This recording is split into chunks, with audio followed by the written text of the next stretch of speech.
Boa noite, pessoal. Iniciando aqui mais uma live do FSciLearn. Hoje eu estou trazendo aqui calibração, né? O assunto de calibração. Vai ser a primeira parte aí de calibração. Vamos falar de assuntos bastante técnicos de calibração. Posteriormente a essa live de hoje, né, na próxima sexta-feira, né, eu já vou trazer um assunto de gestão de equipe, gestão planejamento, gestão de conhecimento, né, que vai ser esse outro expertise que eu também quero estar trazendo.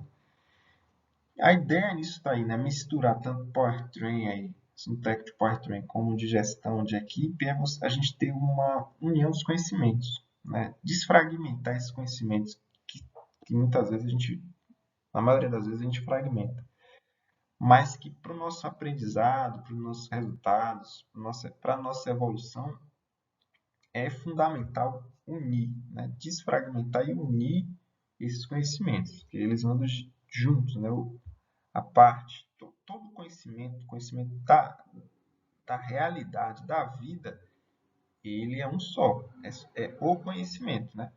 E ele pode ser dividido, né, em vários assuntos, em vários tópicos, porém todos eles se relacionam e para a gente ter resultado, maximizar resultado, ter ganho, né, ter aprendizado, a gente precisa abordar as partes dessa que nos convém, né?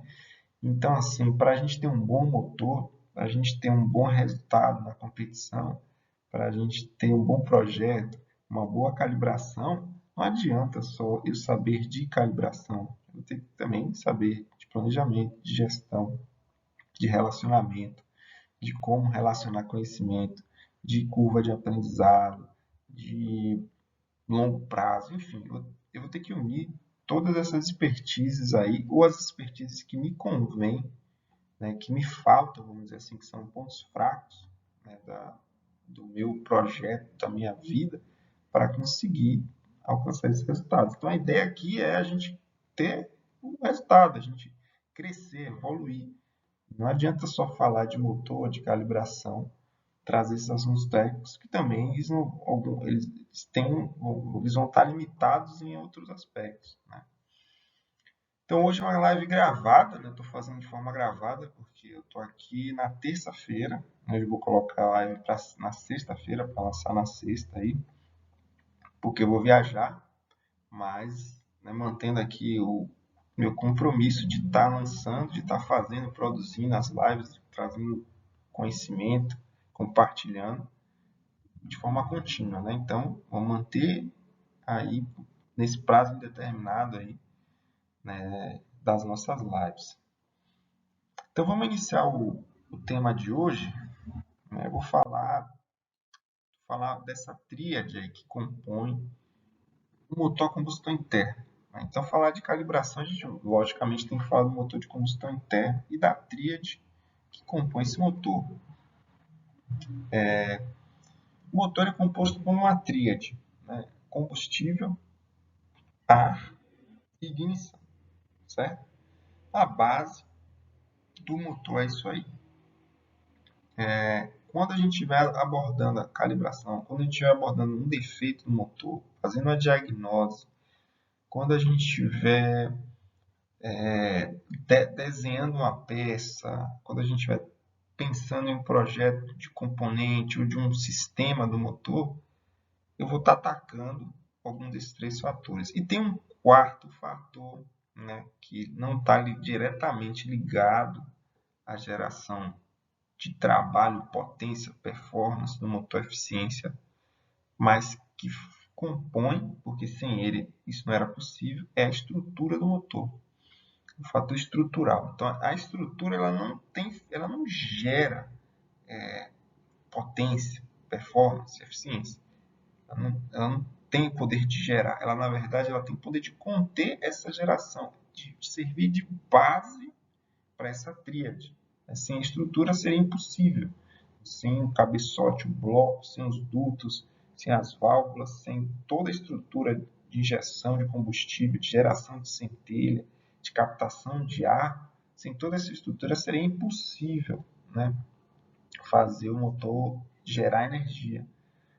Porém, a base que gera energia é isso aqui, é combustível a ignição. Então, sempre que eu tiver uma falha, defeito, tiver uma ineficiência em algum lugar do motor, em alguma rotação, em algum aspecto, eu vou olhar para esses três aqui. O que está faltando? É combustível? É ar? O que está desequalizado? Ou então pode estar faltando, mas também pode estar a mais, né? Combustível, ar, ignição, né? Então, é esses três fatores aqui que vão compor a minha calibração. Porque quando eu olhar para a calibração, né, quando eu estiver olhando para a calibração, a estrutura, ela não vai ser um fator de geração da energia, né? Ela vai ser um fator limitante a essa geração. A estrutura do meu motor, ela vai limitar a minha calibração, ela vai servir de base limitante, onde é que eu posso, até onde eu posso chegar, né, com a minha calibração, até onde eu posso ir para gerar mais energia com a minha calibração, eu vou ter que levar em consideração a estrutura como um fator que limita, que é esse invólucro, né, a casca dessa energia, né, que tem aí dentro. Então, a calibração é maximizar, né, a energia, porém existe a casca que me limita.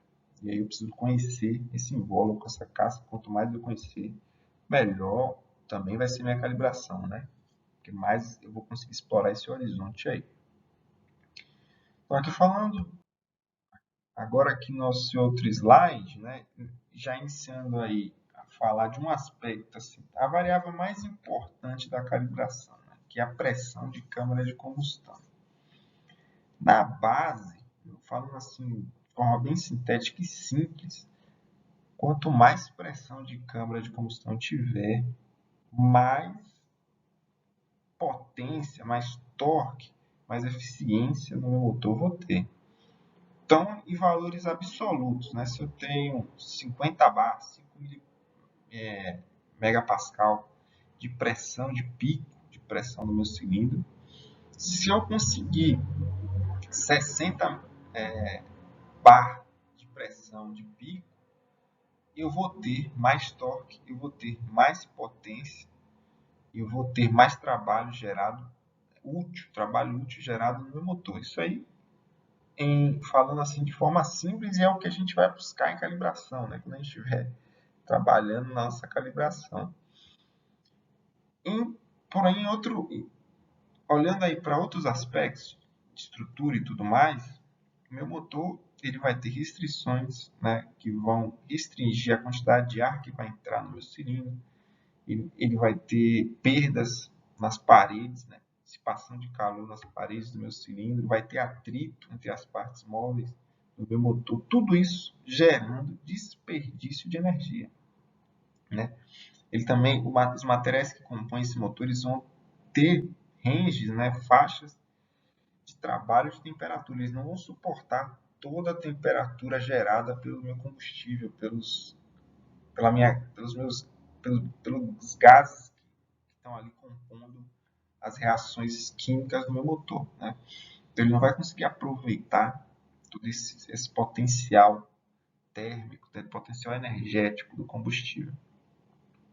E vai também desperdiçar por conta do meu material, né? Limitações de material. Então, a gente tem um ciclo real, né? E tem um ciclo ideal. Aqui no ciclo real versus o ideal, né? Ciclo PV, né? Eu vou dar esses assuntos aqui, vamos dizer, esses tópicos que eu estou trazendo já são mais avançados, né? Então, assim, a gente já teoricamente já viu termodinâmica, já sabe que é um ciclo PV, um ciclo auto-ideal, um ciclo auto-real, mas não necessariamente eu preciso já ter noção, conhecimento disso aí, agora, ou em qualquer momento, né? Uma das coisas do aprendizado é que ele não é linear. E quando a gente pega conhecimentos de o que a gente julga mais avançados, né, e já começa a escutar, a captar eles, a gente já começa a metabolizar esses conhecimentos e a gente, depois, quando vai ver outros conhecimentos, né, que seja nas aulas de termodinâmica, se eu ainda não tive, nas aulas de motores de combustão interna, ou em qualquer outro lugar, no vídeo de YouTube, numa apostila, num livro, a gente vai conseguir fazer a correlação, né? Não é um assunto perdido. Pelo contrário, na verdade, quando a gente pega um assunto de início, já mais avançado, que já coloca a gente como avançado, a gente ganha muito tempo no aprendizado, né? A gente não vai precisar, logicamente, olhar para outros conhecimentos, mas aquilo lá a gente já vai conseguir trabalhar com ele. E na calibração é muito isso. Eu não preciso fazer uma calibração de motor. Eu mesmo não estudo mais ciclo PV. Eu peguei o ciclo PV, eu tive que, vamos dizer, repensar ele aqui, relembrar o ciclo PV e vários dos outros assuntos aqui dessa live de hoje. Eu não uso eles no dia a dia, eu não uso eles para calibrar um motor, eu não penso sobre eles, né? Porque basicamente o que eu preciso da minha calibração é isso, é gerar mais pressão de câmara de combustão. E também um outro fator que eu vou falar mais à frente, né? É o que eu vou estar olhando ali no meu aparelho de medição, no meu Indicom, né? Por exemplo, aí, que é o mais usado largamente aí, né? Para fazer as calibrações. É o que eu vou estar olhando lá para fazer minha calibração, tentando atingir o máximo que eu conseguir de pressão de câmara de combustão, de um outro fator que já a gente vai abordar também aí. A base é essa, certo?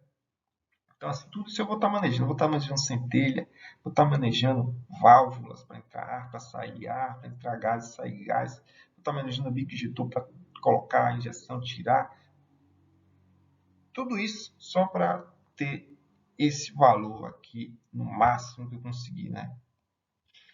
E aqui a gente já viu uma discrepância entre o ciclo real e o ciclo ideal. No ciclo real a gente tem esse bico fino aqui, né?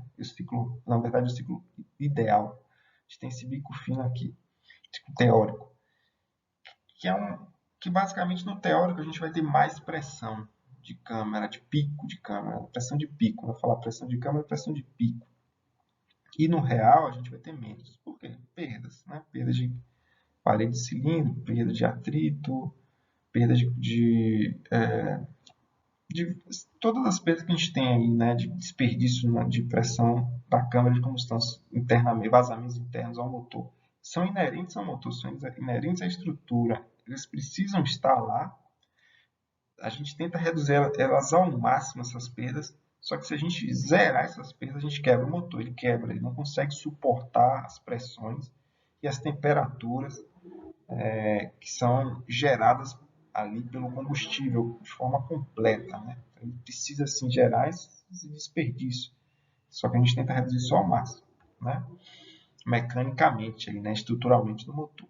Na calibração a gente vai lidar com elas, né? Então, se meu motor ele já vai ter as perdas, eu vou tentar gerar o máximo de pressão possível, né? Mas eu vou estar limitado na estrutura do meu motor. Se ele perde muito, né, eu não vou conseguir extrair isso em calibração, né? E já vai ser descontado. Né? Então, vou tentar atingir o máximo que eu consigo, tirando o máximo de pressão, né? Tirando as perdas. Né? É isso aí, a base da calibração, é isso aí. Basicamente é isso. Né? Se encerra aqui a calibração, a calibração base do motor. Né? Se eu já sei tudo isso, eu já entendi isso, eu já sei trabalhar com isso, eu encerro aqui e aí eu já parto para aplicar, né? Eu já parto para fazer minhas calibrações. Porém, começa também um grande problema aqui. Eu não tenho sensor de pressão de câmara de combustão. Esse sensor é muito caro, o transdutor é caro, o aparelho é caro, o software é caro. Então, como fórmula sai, né? Então, assim, pensando no geral das equipes, né? Eu não tenho sensor de pressão de câmara de combustão, não vou ter essa leitura. Como é que eu vou fazer minha calibração agora, sem essa leitura? Né? Então, se encerra aí, né?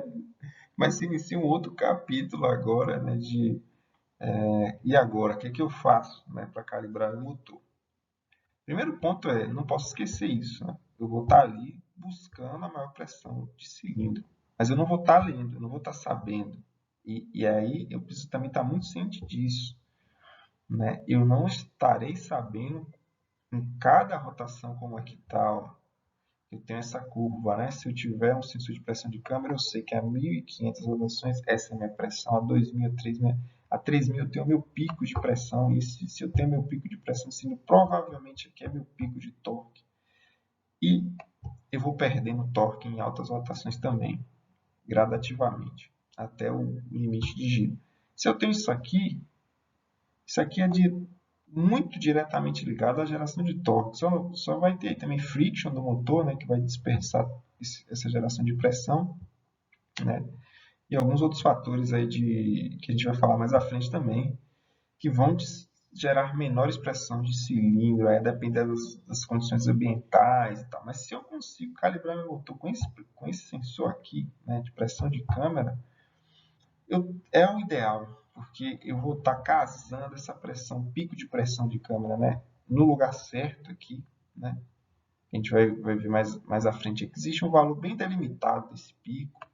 Eu vou estar sabendo aqui, eu vou conseguir mitigar as perdas, né? Então, eu vou a 1.500 rotações, nossa, eu perco demais. O que eu posso fazer para mitigar isso? Então, eu vou lá, faço um redesign, penso um reprojeto ou mudo, mexo na calibração para ter, de repente, uma maior pressão do cilindro ali, sacrificando outras coisas, né? Dirigibilidade, por exemplo, ou deixando acontecer um pouco de knock, né? Só para ter um pouco mais de pressão ali, já que está muito baixo, vamos dizer assim, né? Fui diagnosticado como muito baixo. Mas se eu não tenho esse sensor, e aí, né? Será que eu vou estar sendo limitado não pela minha pressão de cilindro? Será que eu acho que eu não estou gerando pressão de cilindro, mas na verdade, né, eu posso estar com friction muito alto. Na verdade, eu posso estar com misfire muito alto, números de misfires. Isso tudo a gente vai falar mais à frente, tá? Mas eu só estou trazendo aqui que a dificuldade aumenta demais, né, sem a pressão de cilindro. Então, por um lado bom que a dificuldade vai aumentar, por um lado ruim, que vai dar muito trabalho, né? Para fazer essa calibração aí sem essa pressão. Aí como é que eu vou desviar disso aí, né? Como é que eu vou, vamos dizer, ler isso daí? Né? Aí começa. Dinamômetro, né? Com um dinamômetro, dizer, existe uma ligação muito grande entre o torque gerado e a pressão do cilindro. Ela não é a mesma coisa, né? Que a gente vai ver mais à frente. Porém, existe uma relação muito grande. Então, com o dinamômetro, eu vou aqui, né? Ah, estou gerando mais torque. Então, eu estou gerando mais pressão de cilindro. Existem modelos matemáticos, porém, esses modelos matemáticos não conseguem fazer uma relação real aí.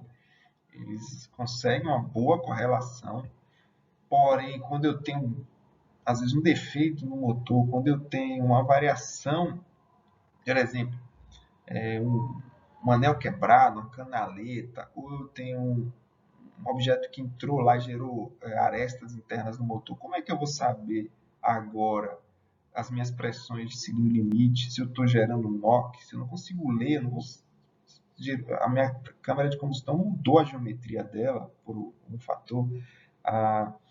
Eu estou com maior recirculação de gases queimados na minha câmara por algum fator lá, um muffler que eu tive que tapar. Né? E agora, como é que eu vou saber como que vai estar a minha pressão de cilindro? Né? Aí começa a complicar bastante, né? E aí, enfim, a gente não vai ter essa relação direta. Né? Com mais experiência, quanto mais conhecimento eu tiver, mais experiência, porque isso daqui não é só conhecimento, isso aqui precisa de experiência também. Vamos dizer, aqui é o básico, certo? Se eu tiver medição de pressão de cilindro aqui, ó, maravilha. Com pouca experiência e com pouco conhecimento, né, em relação a eu não ter essa leitura e conseguir fazer uma boa calibração, né, com esse pouco conhecimento e essas poucas informações, eu consigo calibrar um motor e consigo fazer uma boa calibração segura. Né? Quanto mais, vamos dizer, se eu conseguir rodar um motor em várias condições ambientes, com vários, né, com todas as variações aí que eu vou ter de prova, eu vou saber ali, ó, misfire não tem um knock, consegui a maior pressão de cilindro para todas as condições, tá uma maravilha. É isso aí. Acabou. O trabalho, vamos dizer, se encerra aí.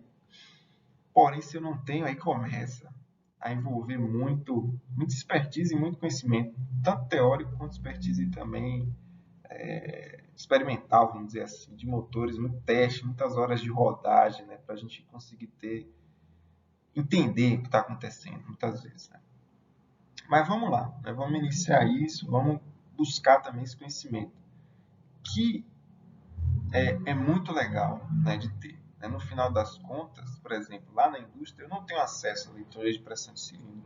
Eu trabalho com testes de motores, eu testo eles em durabilidade, porém são transistores caros, são softwares caros e que lá eu não tenho para usar. E aí eu preciso de um monte de outras variáveis, modelos que correlacionam essas variáveis, leituras de gráfico, horas de experiência de dinamômetro, para conseguir falar, esse motor está com knock falso, por exemplo, né? Dificílimo de diagnosticar, assim, é uma loucura, mas assim, com a experiência, com expertise, eu consigo me aproximar de uma diagnose, eu consigo saber às vezes o que é que eu vou medir, o que é que eu vou ler, aonde eu vou desmontar para chegar à raiz do meu problema. Então envolve muito, né? Mesmo com sensor também, né? Por isso que é interessante, né? Se eu não estou conseguindo, por exemplo, gerar pressão de cilindro, eu só estou olhando pressão de cilindro, e o resto? Né? E aí? Por que eu não estou conseguindo gerar pressão de cilindro? Então agora começa também toda essa outra parte, né? Saindo do mundo ideal e indo para o mundo real aí nosso, né? Então, a gente tem limites, né, que limitam a queima do nosso motor, a nossa geração de potência, de torque. Um desses limites é o famoso NOC, batida de empilho em português, mas a nomenclatura aí que a gente mais usa é NOC mesmo, né, em inglês, que é o knock-knock mesmo, né, de aquela batida no motor. É caracterizado, a gente chama de knock porque existe mesmo um barulho, né, de batida de saia de pistão, pistão de chacoalho, os anéis chacoalham, né, por conta dessas ondulações aqui, né.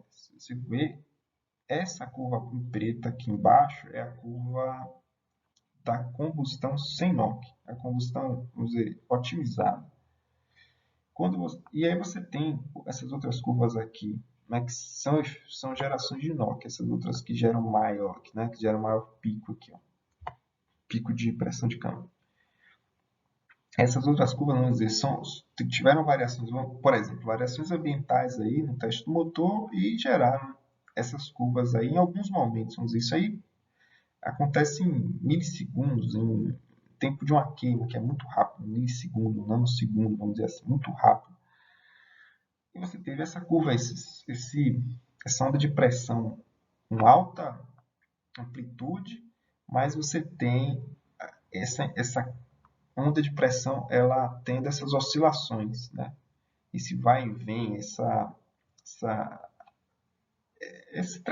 tracejadinho aí, né? Quando você está com um sensor de pressão de câmera, que aqui é o caso, né, desse gráfico, você vai ver esse tracejadinho aí.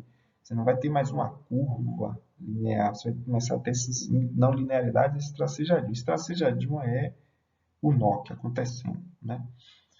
Ele pode ser severo, né, indo para altas pressões, ou ele pode ter pequenas ocorrências ali, né, pequenos tracejadinhos. Se ele é severo, e ele ocorre algumas vezes, ele pode gerar fadiga das peças, fadiga de pistão, de bronzina, de biela, porque, como na figura aqui a gente vê, ele pode gerar pressões que são o dobro da pressão nominal do motor, ou a pressão de pico nominal ali, né? Então, você gera uma pressão que é o dobro da sua pressão nominal, os seus componentes não são projetados para isso. Então, você pode correr sério risco de fadiga desses componentes, né? Principalmente se você usar muito alumínio, pistão é de alumínio, bronzina é de alumínio. Então, assim, arriscadíssimo, né? Você ter a ocorrência de NOx gerando esses picos aí de pressão.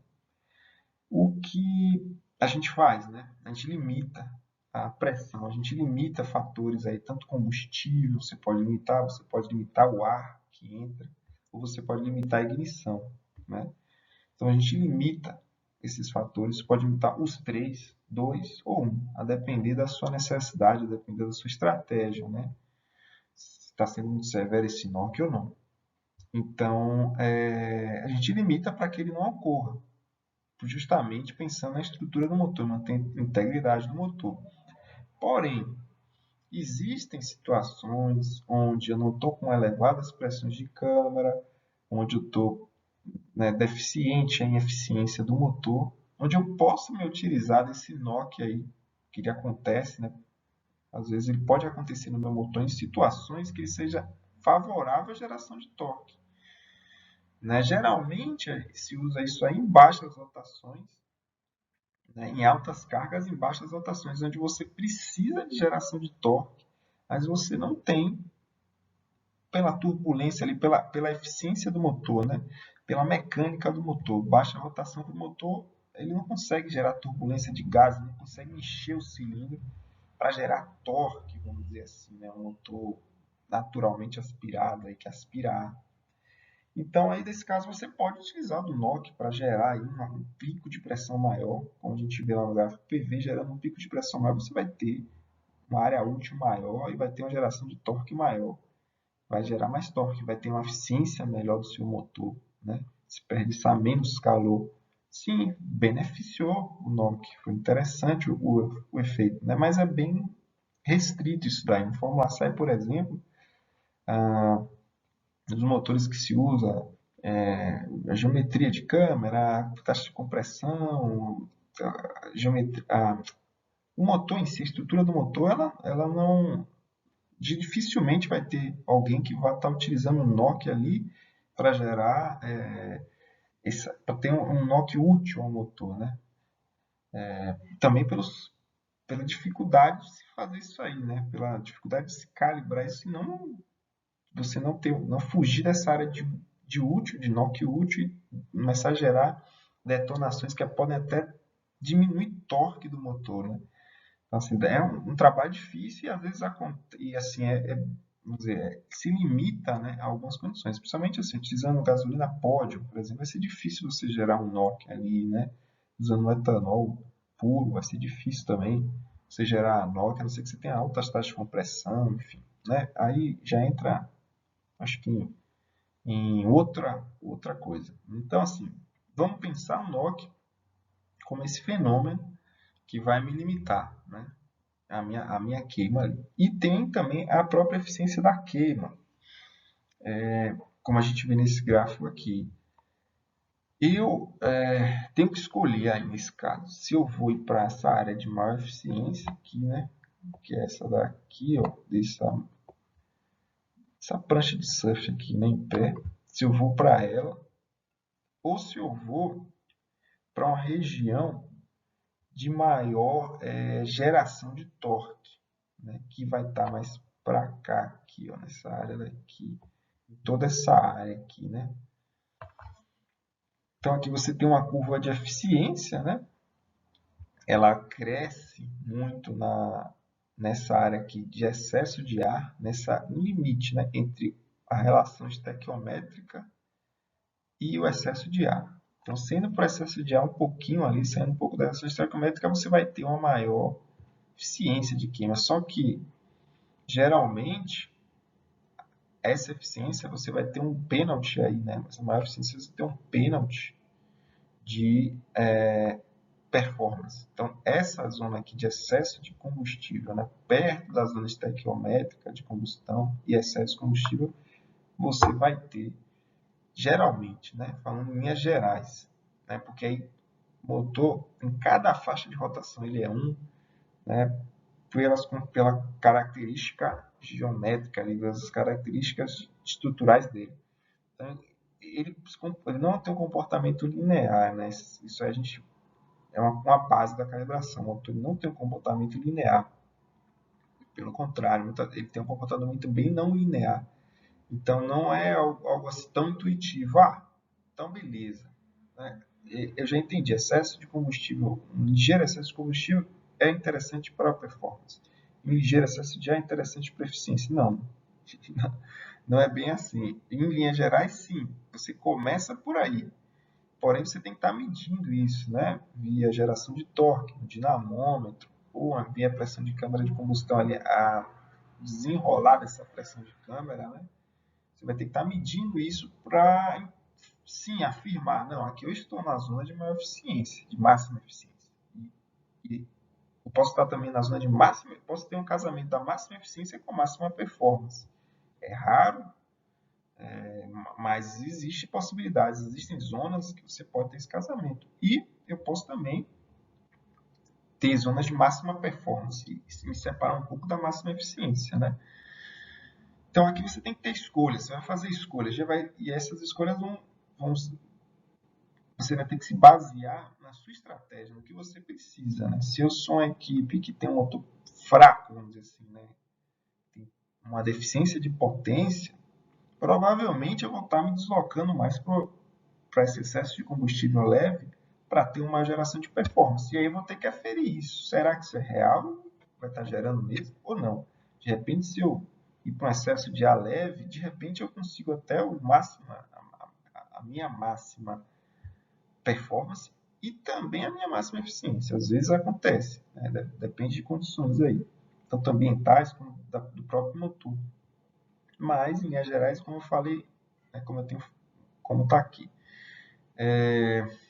Então, assim, isso aqui é uma estratégia. Agora, se eu tenho um motor que ele já gera muita performance, até demais, mais interessante talvez seja jogar ele mais para a máxima eficiência, né? Aí você tem a parte de emissões também, mas aqui a gente não vai precisar falar. E você tem a parte de... A eficiência vai estar ligada ao consumo de combustível, né? Então, quanto mais eu me aproximar da maior eficiência, menor é o consumo de combustível. Quanto mais eu me afastar da maior eficiência, tanto para mais excesso de ar quanto para excesso de combustível, mais consumo de combustível também. Então, assim, né? Aqui a gente vai estar olhando para esses quadrantes da queima aqui também, né? Qualquer dúvida aí, isso aqui é isso, né?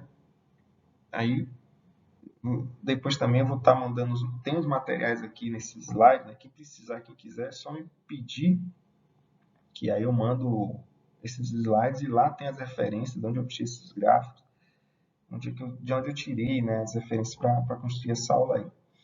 E também é só trocar ideia aí, perguntar, que a gente, né, no nosso tempo, a gente responde, sem problema nenhum.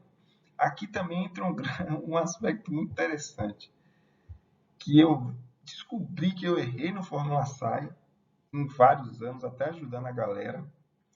Eu errei, é um aspecto bem básico, mas que faz diferença. E que eu acho que geralmente a galera erra, e que a galera que eu acompanhei, né, que no caso da KRTU, tem errado até hoje. A relação estequiométrica da combustão. A gente pega no livro e vê, né, que, por exemplo, o álcool, a relação estequiométrica está lá na faixa de 9 para 1, né? 9 de ar para 1 de álcool, né? E na gasolina, 14,5, 14,7, 14,7, vamos dizer isso aí, né? De ar para 1 de gasolina. Então, isso aí vai ser nosso balanço máximo, vamos dizer assim, né? Da minha reação de queima. Só que eu acabei vendo agora, trabalhando na indústria, que não é isso. Que na verdade a gente tem o álcool hidratado, então ele é 92,8, né, de álcool e tem uns 8% de água. Então, na verdade, minha relação estequiométrica não é 9. E aí vocês que calculem aí, é muito simples, né? Faça regra de 3 e veja, mas não é 9. Né? Isso gera um erro significativo, né? Tanto no meu cálculo, se eu tenho no meu cálculo de vazão de combustível, né? E de vazão de ar, né? Se eu tenho, por exemplo, a vazão do meu bico, sei a vazão, eu consigo, através da relação estequiométrica, calcular a vazão de ar. Só que isso gera um erro aí significativo. E o pior é na gasolina, né? Que a gasolina, por exemplo, lá na empresa a gente lida a gasolina, a gente não chama gasolina, a gente chama de E27, etanol 27, né? Então, 27% de etanol no Brasil com o restante de gasolina, né? Então, na verdade, você tem uma mistura e aí pronto. E esses 27% de álcool, eu também faço aí a regra de 3, que vocês vão ver a relação estequiométrica. E isso aí é tipo assim, base, vai dar um erro bem considerável, né, na vazão de ar, que já vai dar um erro na vazão de ar que eu vou calcular na restrição, que já vai dar um erro na simulação de restrição. Ou seja, vai propagar erro para tudo, para muffler, para a vazão do sistema de escape, para os runners, para a escolha do bico. Tipo assim, é surreal, né? Mas assim, nossa, que que triste, mas também que alegre que a gente se vê burro e sempre está aprendendo, né? E a coisa, e o lance é esse, né?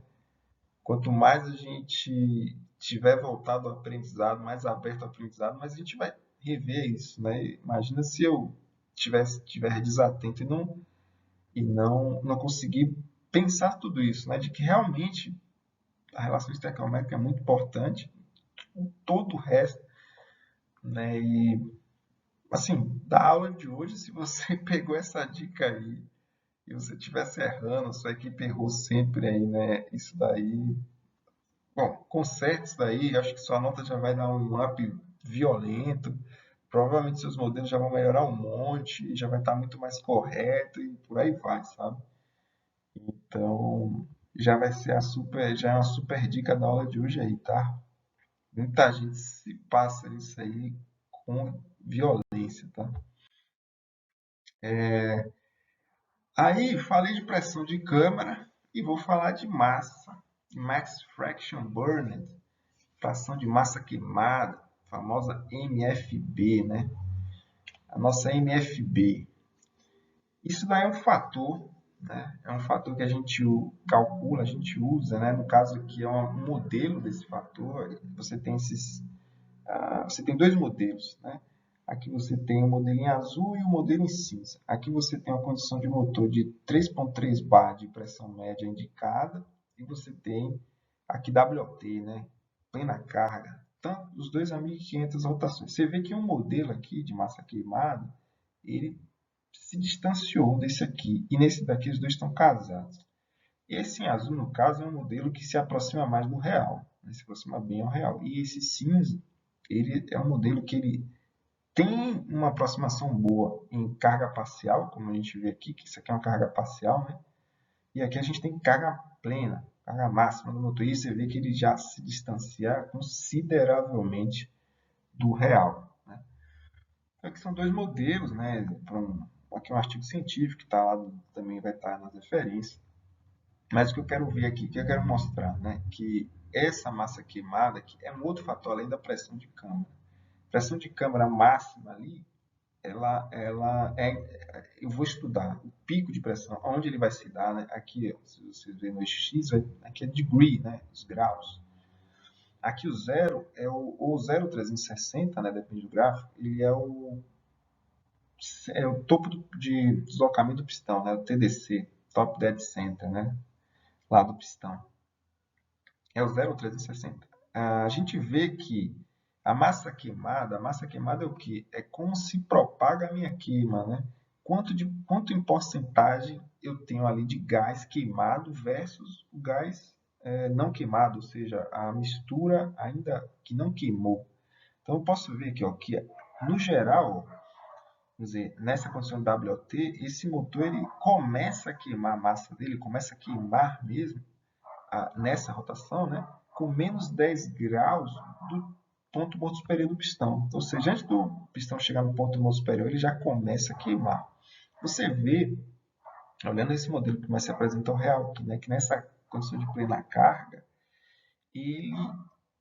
essa massa queimada cresce muito rápido, né, em relação ao eixo X, em relação ao meu virabrequim aqui, ao meu deslocamento do pistão.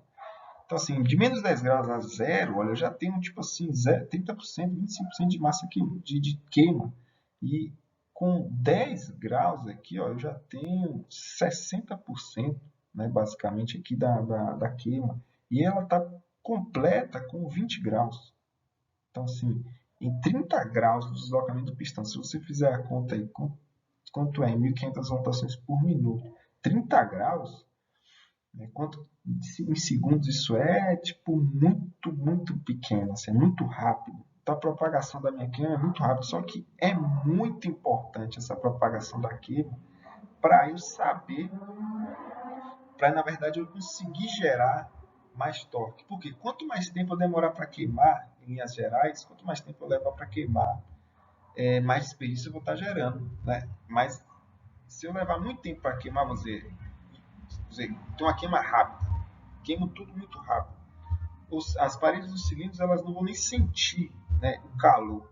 Eu já queimei ela vai ter aquele choque de temperatura, mas meu pistão já vai estar descendo, já vou estar aproveitando aquela energia e minhas paredes já daqui a pouco não vão estar mais recebendo aquela mistura quente, ou seja, pouca troca térmica, pouco desperdício térmico de temperatura com parede. Agora, se eu demoro para queimar, eu vou ter muito mais desperdício, né? Vou tendo mais desperdício térmico com as minhas paredes.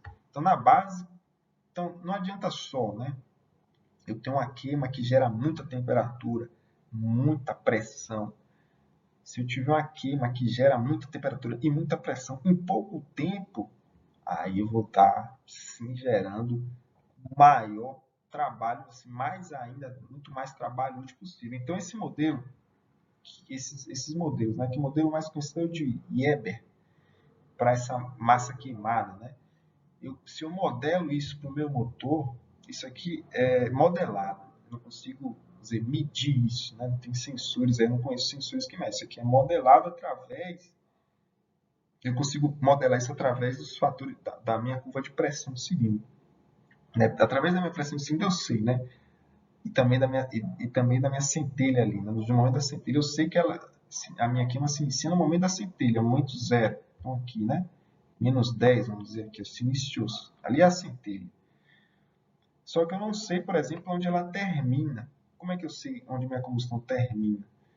Se eu tiver a leitura de pressão e temperatura, eu vou conseguir ter uma determinação muito bem precisa ali, né? Uma leitura bem precisa onde ela termina, porque eu vou estar vendo ali, né? Ah, tá, beleza. Ó. A partir de determinado ponto, teve uma queda ali, uma queda bem sensível de pressão e temperatura, significando que toda aquela massa de combustível que estava queimando, ela agora finaliza, né?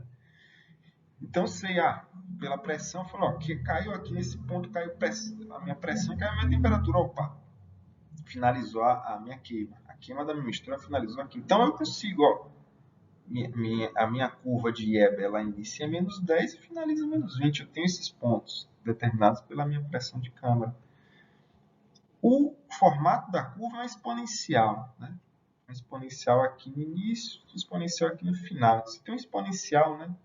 Que tem que no limite aqui a zero vai para o limite, que lá no 1 vai para o limite. Então, você tem essa exponencial, que vai no limite de 0 e 1, e você consegue traçar aí uma curva que se aproxima bem à realidade, se você tiver essa medição, se você souber esses dois pontos aí, né? E aí eu vou saber, opa, peraí, eu vi aqui que eu iniciei minha queima muito antes do pistão chegar no ponto morto superior e finalizei ela lá atrás. Falou, opa, peraí, será que eu tenho como melhorar isso? Se eu tiver como melhorar isso, com certeza eu vou estar gerando mais torque no meu motor, maior eficiência no meu motor, menor consumo. Se eu tiver limitado a isso, se for muito caro mexer nisso, então eu já vou saber aí que eu atingi esse limite. Aí vou tentar, lógico, diminuir esse tempo máximo e vou tentar gerar mais pressão de câmara possível. Então, basicamente, eu vou estar trabalhando.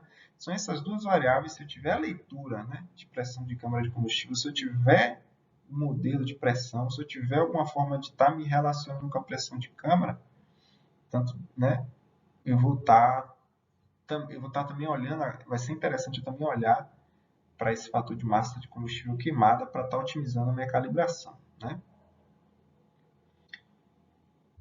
E velocidade de frente de chama, falando um pouco de velocidade de frente de chama. Então, como eu tinha falado, né, aqui você tem a vela de ignição, da vela, né, você tem a centelha e a frente de chama, e da centelha você tem a frente de chama se propagando dentro da câmara de combustão. Então, ela vai se propagar da vela até a outra parede aqui da câmara de combustão e vai finalizar. No entanto, o pistão, né, a partir do início da propagação, o pistão também desce. Então, a pistão vai estar aqui descendo. Ó. Então, a minha câmara de combustão ela vai estar aumentando de volume. Né? A partir do início, ela vai ter um aumento aí leve, considerável de volume.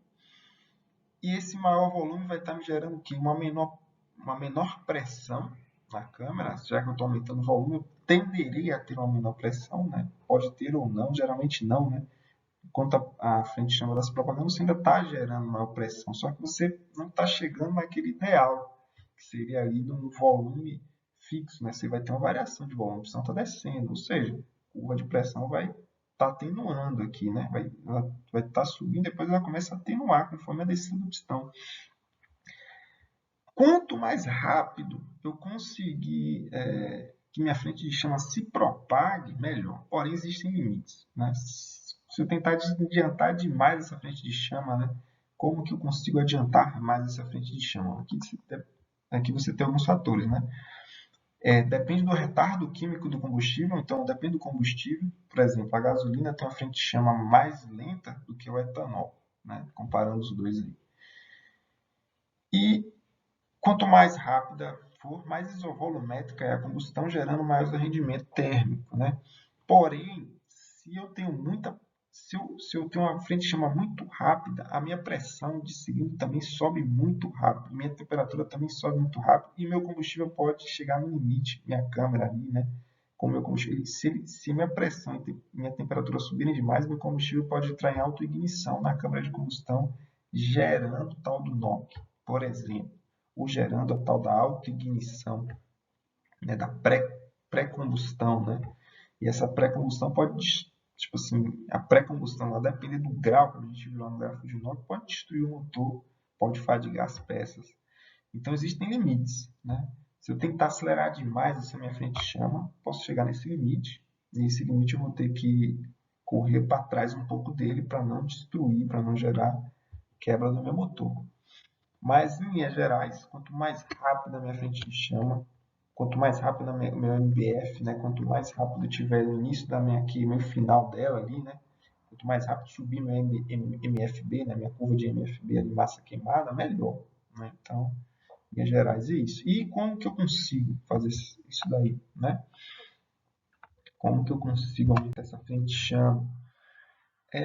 Bom, um dos fatores da frente de chama é que você consegue mais intensidade, né?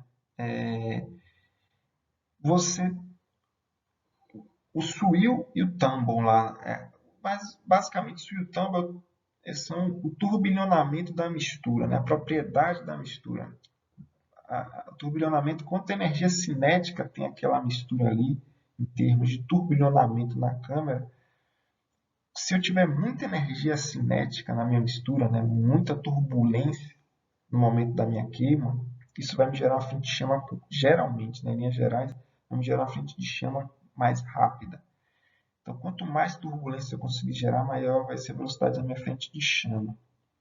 Porém, existem condições do motor que praticamente fica muito inviável você gerar alta turbulência. Por exemplo, baixas rotações. Por isso que baixas rotações para o motor geralmente significa menor torque, né, para o motor combustão interna de aspiração natural, porque em base, em linhas gerais, você não consegue gerar turbulência como você consegue gerar em mais altas rotações. Então, a partir de determinado grau de turbulência, ele começa a ter, quanto mais turbulência, né, mais rápido a minha frente de chama, mais torque eu gero, mais eficiência eu consigo ter do meu motor, né. Também, né, maior turbilhonamento, então você tem mais rápido frente de chama, menor perda de calor pelas paredes, você vai ter uma otimização do uso do motor, maior torque gerado. E aqui são dois valores interessantes também para ter em mente, né. O pico de pressão, onde é que ele acontece, o pico de pressão de câmbio? Para o ponto ótimo, né? Se eu conseguir gerar esse pico de pressão em torno de 13 a 15 graus depois do ponto morto superior, em geral, né, até 12 graus ali, em geral, você vai ter o maior torque possível gerado pelo motor. E se eu tiver a 50% da massa queimada do meu motor a 8 graus após o ponto morto superior, né? E vou ter também o maior aproveitamento dos meus gases e da minha queima. Então, em linhas gerais, é isso, né? Em linhas gerais, eu vou estar focando na minha calibração nesses dois fatores. O Indicon ele vai cuspir para mim, por exemplo, esses dois fatores. Ele vai me dizer onde está o Pmax, onde vai estar o 50% da MFB, onde vai estar o 20%, onde vai estar o 80%. Eu vou conseguir acompanhar esses fatores enquanto eu estou calibrando o motor, enquanto eu estou mexendo nas variáveis de combustível, a ignição. Então, eu vou estar olhando e falar, Agora cheguei em 12. Aí eu olho no dinamômetro e falo, opa, 12, beleza, o torque é tanto. Cheguei em 13, opa, subiu o torque. Cheguei em 14, opa, mais ainda. Cheguei em 15, opa, perdi torque. Não, então é 14. E massa queimada? Minha massa queimada está em 0 graus, 50% da massa queimada. Putz, será? Então, isso indica o quê? Opa, tem potencial ainda de eu atingir mais torque. Porém, vou precisar mexer na massa queimada. Como é que eu mexo na massa queimada? Turbilhonamento de mistura em câmara de combustão, né? Turbilhonamento, mistura. A mistura em si, como está a concentração delas. Aí eu vou adicionar mais combustível, vou tirar ar, né? Vou adicionar mais compressão de motor, vou adicionar mais eficiência volumétrica, vou mexer na mistura, né? Para gerar esse 8 em 8 graus. Isso é um indicativo, né? É algo que indica, é algo que geralmente acerta, geralmente por aí. Porém, existem, por exemplo, o NOC, existem as estruturas do motor que às vezes eu não vou conseguir estar gerando isso daí. Existem, né, outros fatores que podem me fazer fugir disso daí, mas eu vou estar buscando isso daí. Se eu não achar isso daí, esses dois, né, nesses dois lugares, provavelmente eu ainda tenho potencial a explorar. Porém, eu posso explorar ou não a depender da minha necessidade, da minha estratégia, né? Eu posso explorar ou não, né? Mas, em linhas gerais, né, a base é isso daí. Legal é, se eu não tenho um sensor de pressão de câmera, legal aí para quem conseguir, né, para quem fizer esse estudo e conseguir fazer modelo disso daí, né? Tem aí um artigo aí que eu vou compartilhar que tem modelo em MATLAB. Pesquisei hoje, rapidamente achei já uma pessoa que fez em modelo em MATLAB, botou o artigo. E antigamente, eu fiz pesquisas há 10 anos atrás sobre isso, né? E não tinha, assim, demorou muito tempo para achar. Aí eu tive que vasculhar em CAPES, em um monte de CNPq para achar coisas assim, e mesmo assim muito difícil, a gente sabe, um artigo muito reduzido. E hoje você já tem um compartilhamento aí de informação muito maior e acesso às ferramentas também mais fácil. Então, assim, se você tiver um modelo, se conseguir gerar um modelo, né, que a partir de leituras, por exemplo, seu sensor de detonação do seu bloco, da situação da lambda, do que está sendo indicado ali no dinamômetro, por exemplo, como torque, temperaturas, né, temperaturas de gás de escape, por exemplo. Se você tiver aí, você tem a sua roda fônica ali, que você vai estar podendo, né, fazer a aquisição, saber exatamente o ponto do seu motor, se você tiver aquilo calibrado ali, bem preciso e calibrado, de repente você vai conseguir gerar modelos onde você já consiga, né, estabelecer parâmetros de nessa condição, com esse torque aqui, ó, que eu estou lendo nesse dinamômetro, no motor, com esse avanço de ignição, com essa mistura, cara, eu estou com uma massa queimada aqui muito fora. De repente eu consigo otimizar a minha massa queimada, ou eu não consigo, né, por conta de geometria de motor, já que eu conheço aí minha geometria, meus comandos, a minha eficiência volumétrica. Então eu vou, na verdade, estar validando também, né?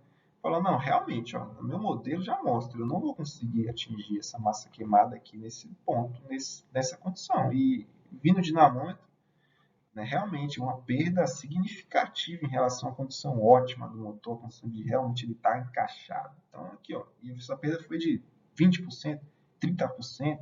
Opa, realmente. Então, meu modelo tá legal, tá casando, tá validando e eu tô aprendendo e opa, onde é que eu vou mexer então? Onde é que eu posso ainda ganhar? Realmente, né? Agora eu não consegui ler a massa queimada, não consegui ler onde está meu pico de pressão, mas eu sei pelo meu modelo, que foi, né, validado né, com o que eu tenho ali. E desse modelo falou, opa, no meu motor ele tem potencial, a partir de 5.000 rotações até 7, 8, eu tenho muito potencial para explorar aí em frente de chão. Eu tenho muito potencial para explorar aí, eu tenho muito, né, não atinjo NOC em rotação em lugar nenhum. Eu consigo sempre meu pico de pressão aqui, ó. Então, assim, baixas rotações, o que, é que eu posso fazer? Então, o que, é que eu posso brincar? De onde é que eu posso brincar e onde é que eu vou ganhar em taxa de compressão. E aí você consegue ter as suas escolhas, você consegue saber o que você vai fazer ter decisões mais eficientes, mais eficazes, né, de modificações de novos projetos, de tamanho de duto, de escape, de admissão, para um futuro, né, de pesquisa, ou até mesmo sobre alimentar o motor. Então, assim, para mim, quem conseguir já dar esse pontapé inicial em fazer sua modelagem, em cima dessas variáveis e ter essa modelagem de pressão de câmara e de massa queimada, já vai estar muito bem aí na fita, assim, de conhecimento e de entendimento, né, do motor. Então, bom, desse modelo de massa queimada, tem o tal do modelo do Weber, né, que é uma equação exponencial que vai, vamos dizer, reger essa massa queimada. E você tem diferentes velocidades de massa queimada, que esse gráfico é só para ilustrar, né? Você pode ter inclinações diferentes dessa curva, né, aqui, né, de massa queimada, aqui. Você tem valores diferentes de massa queimada aqui, né? Esse fator ali que ele está mostrando, a depender do combustível. Então, se você tem aqui uma gasolina, vamos dizer, um metanol, por exemplo, né? Então, você tem valores de fatores diferentes para, por exemplo, variações de onde você iniciou a queima, né? Você tem variações de frente de chama. Se eu inicio minha queima mais antecipadamente, geralmente eu vou ter maior frente de chama, maior velocidade de frente de chama. Se eu demoro para iniciar, menor. Então, aqui você pode ver nesses gráficos os pequenos avanços, né, de centelha, pequenos avanços de ignição a mais, eu tenho uma antecipação de frente de chama, uma velocidade de frente de chama bem maior, tá vendo? Eu consigo gerar. Ó. Então, assim, trabalhar isso, né? Você saber, olha, estou avançando aqui meu motor e está gerando sim maior velocidade de frente de chama, né? E eu tenho nesse modelo aqui, está gerando mais tanto de velocidade. Isso está se relacionando diretamente com o torque gerado lá no dinamômetro, com o torque gerado lá na roda, né? Então, são variáveis aí que estão se relacionando diretamente com o resultado que a gente vai obter. E aqui, por último, né, eu quero trazer as referências que eu utilizei, são os artigos que eu coloquei os links, né? E desses artigos, aí para a galera depois pode explorar um pouco mais, estão com coisas bem legais lá, tá? Estão com mais detalhes sobre o modelo de Weber, tem mais explicações mais detalhadas de termodinâmica, explicações mais detalhadas aí dessas variáveis que eu falei, de pressão de câmara, de massa queimada, e exemplos também. Deixa eu ver se eu consigo clicar nesse último, se eu consigo abrir ele aqui, mas acho que eu não vou conseguir abrir ele dessa forma aqui. Mas, enfim, né, fica aí para a galera depois. Né, deixa eu ver se eu consigo abrir aqui. Vamos de slide, acho que não consigo abrir não. Mas fica para a galera aí depois explorar esses artigos e também trocar uma ideia sobre esses artigos aí para quem quiser. Estou super aberto e disponível também. Se a galera quiser compartilhar também seus estudos, suas pesquisas, seus modelos, onde tiver, né, estágio de avanço, também para mim vai ser muito legal. Eu, por exemplo, nunca consegui modelar, né, nunca consegui fazer um modelo do meu motor, um modelo de queima, um modelo de eficiência volumétrica, assim, o básico, né? Assim, vazão máxima de ar, eu consegui pegar, fazer um modelo de vazão de ar ali, pela rotação, na mão, né? E tem uma coisa básica para simplesmente conseguir saber o que o exame injetou, simplesmente conseguir entender o funcionamento do motor e o que ele estava gerando em cada estágio dele ali e como eu estava avançando na minha calibração, né? Lá conseguir mais torque que dá para perceber isso, né? Mas assim, muito básico, não consegui fazer um modelo mais detalhado, onde eu conseguisse, por exemplo, ter essa massa queimada, né? Esse modelo de massa queimada. E não são modelos muito difíceis, são modelos simples de se colocar em um software, por exemplo, de MATLAB, e você conseguir gerar, por exemplo, curvas teóricas de torque, de potência, você já vai poder facilmente, né, a partir de leituras reais aí de variáveis do seu motor ali de leitura, do seu motor, vamos dizer, tempo de injeção, vazão de bico, né, com vazão de bico, você consegue saber ali quanto ele está conseguindo admitir de ar, quanto que ele está conseguindo colocar de queimar de combustível, né? E como isso está se traduzindo em potência. Então, você, mesmo sem um dinamômetro, se você não tiver acesso, você, com esses modelos você vai conseguir até saber ali mais ou menos, né, com um certo erro, a sua potência, o seu torque, em valor, né? E aí você pode construir modelos mais afinados a depender do seu conhecimento do que você tiver de leitura, seja de velocidade do carro ali, né, da aceleração, né, da força G gerada e da aceleração do seu carro. Você vai poder aí ter modelos de torque e de potência real ali, instantânea, né, do seu carro, e refinando o seu estudo, refinando o seu projeto. E não é muito difícil, eu achava até que era mais difícil, né? Porém, hoje eu já vejo que com esse pouco conhecimento, por exemplo, aqui, né, que a gente trouxe hoje, eu trouxe aqui hoje, com mais algumas outras coisas, com mais alguns materiais e com algum software, pode até ser um Excel, né, ou um MATLAB, você consegue fazer aí modelos, você consegue ter curva de potência do seu motor teórica, analisar, fazer alterações, iniciar uma calibração teórica, partir para uma calibração prática, estudar a calibração e ver o que você precisa fazer para otimizar sua calibração, né? E avançar seu conhecimento. Então, assim, não é muito difícil. Né? Isso daí, para mim, já foi um paradigma, mas que hoje eu percebo que não é tão difícil, não. Não dá, sim, para a gente construir. Beleza? No mais, era isso. Muito obrigado aí, né? Ficamos com mais essa live de hoje aí de calibração, foi a primeira parte. Tem muito, assim, é extenso, daria para ficar falando muita coisa aqui, de muita coisa, a parte prática e tudo mais. Modelos de mapa, modelos de calibração, tipos, não sei se eu comentei, né, dos tipos de calibração. Você tem calibração de veículo, calibração básica, que foi isso aqui que eu trouxe hoje. E você tem calibração de emissões também, que são três tipos de calibração. Você usa lógicas diferentes, você usa funções diferentes, você busca objetivos diferentes. Né? Então, é um assunto extenso, é bem interessante para mim, eu adoro esse assunto, é bem empolgante, mas que por hoje está ótimo. Né? E eu agradeço a todos. Né? Essa aula foi gravada, não consegui interagir, não consegui aqui tá vendo comentário ou alguma coisa assim, mas também da última também foi difícil gravar e ver um comentário aqui no PowerPoint, não dá, né? Tem que ficar saindo e voltando. Então até preferi fazer assim, já que fica bem viável, né? Mas vamos vendo, né? De repente a gente faz em outra plataforma aí, de outro modelo, que de repente dá para interagir. Também é bacana, né? Conforme a galera estiver chegando aí, quiser chegar também para interagir ao vivo, vai ser bacana, né?